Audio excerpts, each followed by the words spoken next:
Welcome back. ಬ್ರೇಕಿಗೆ ಹೋಗೋದಕ್ಕಿಂತ ಮೊದಲು ನಾವು ಮಾತನಾಡ್ತಾ ಇದ್ವಿ. ನಾಥೋ ಅವರನ್ನು ಅದೇ ಪ್ರಶ್ನೆ ನಿಮಗೆ ಮೂವ್ ಮಾಡ್ತೀನಿ. ಬಿಜೆಪಿ ಮಾಡಿದ ರೀತಿಯ ತಪ್ಪನ್ನು ಕಾಂಗ್ರೆಸ್ಸು ಮಾಡ್ತಾ ಇದೆಯಾ ರಾಜ್ಯದಲ್ಲಿ ಅಂತ ರಾಜ್ಯಕ್ಕೆ ಸೀಮಿತವಾಗಿ ಕೇಳ್ತಾ ಇದ್ದೀನಿ. ಯಾಕಂತಂದರೆ ಬಿಜೆಪಿ ಎಲ್ಲರನ್ನೂ ಬರಮಾಡಿಕೊಳ್ತು. ಅದರ ಪರಿಸ್ಥಿತಿ ಏನಾಯಿತು ಅಂತಂದ್ರೆ 66ಕ್ಕೆ ಇಳೀತು. ಅಲ್ಲ, ಈಗಲೇ ಆ ನಿಷ್ಕರ್ಷಕ್ಕೆ ಬರಲಿಕ್ಕೆ ಸಾಧ್ಯ ಇಲ್ಲ. ಯಾಕಂದರೆ ಡಿ ಕೆ ಶಿವಕುಮಾರ್ ಮುಂದಿರ್ತಕ್ಕಂಥ ಒಂದು ಬಹುದೊಡ್ಡ ಸವಾಲೇನು, ಒಕ್ಕಲಿಗರ ಬಹುಪಾಲು ವೋಟ್ಗಳು ಸುಮಾರು 60% ವೋಟ್ಗಳೇನು ಜೆ ಡಿ ಎಸ್ಗೆ 20 ವರ್ಷಗಳಿಂದ ಹೋಗ್ತಾ ಇವೆ, ಅಷ್ಟು ವೋಟ್ಗಳನ್ನು ತನ್ನತ್ತ ತಿರುಗಿಸ್ಕೊಂಡ್ರೆ ಮಾತ್ರ, ಹಳೆ ಮೈಸೂರಿನಲ್ಲಿ ಸ್ವೀಪ್ ಮಾಡಿದರೆ ಮಾತ್ರ ಡಿ ಕೆ ಶಿವಕುಮಾರ್ 2028 ಅವ್ರದ್ದೇನೊಂದು ಆಸೆ ಇದೆ ಅದು ಈಡೇರುತ್ತೆ. ಅದಕ್ಕೆ ಅನುಗುಣವಾಗಿ ಅವರು ಜೆ ಡಿ ಎಸ್ಸನ್ನು ವೀಕ್ ಮಾಡುವ ಪ್ರಯತ್ನವನ್ನು ಮಾಡಿದ್ದಾರೆ. ಬಿ ಜೆ ಪಿಗೊಂದು ಚಮಕ್ ಕೊಟ್ಟಿದ್ದಾರೆ.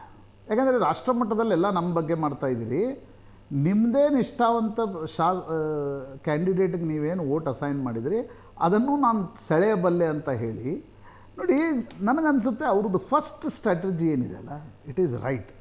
ಕೆಲವೊಬ್ಬರಿಗೆ ಅದು ನಷ್ಟ ಆಗಿರ್ಬೋದು. ಜೆ ಡಿ ಎಸ್ನ 7-8 ಶಾಸಕರನ್ನು ಎಳೆದು ಜೆ ಡಿ ಎಸ್ಗೇನು ಭವಿಷ್ಯ ಇಲ್ಲ ಅನ್ನೋದನ್ನು ಒಕ್ಕಲಿಗ ಮತದಾರರಿಗೆ ತೋರಿಸುವ ಪ್ರಯತ್ನ ಮಾಡಿದ್ದಾರೆ ಅವರು.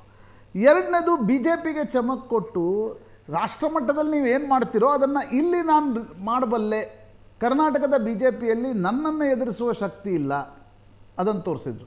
ಎರಡನೇದು.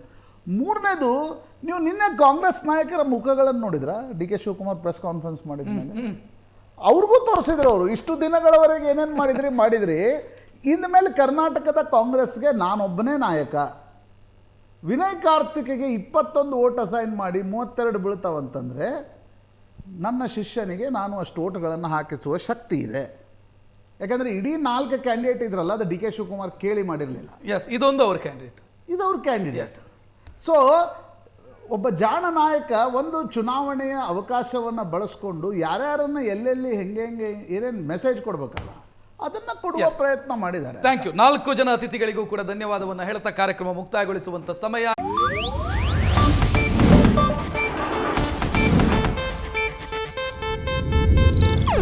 ಇದು ಏಷ್ಯಾನೆಟ್ ನ್ಯೂಸ್ ನೆಟ್ವರ್ಕ್ ಪ್ರಸ್ತುತಿ.